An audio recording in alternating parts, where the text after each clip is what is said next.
আসসালামু আলাইকুম। আমরা এখন পতেঙ্গা সমুদ্র সৈকতে আছি, পানিতে নেমে যাচ্ছি, কিন্তু ঢেউ তো আমাদেরকে ছাড়ছে না।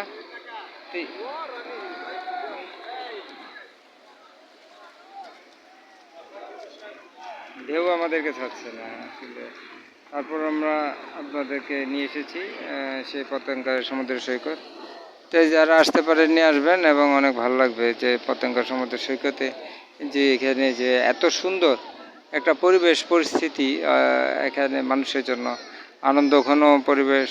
এখানে আমরা দেখতে পাচ্ছি যে প্রচুর সৌন্দর্য প্রিয় যারা মানুষ আছেন তাদের জন্য দেখার মতো একটা অবস্থা।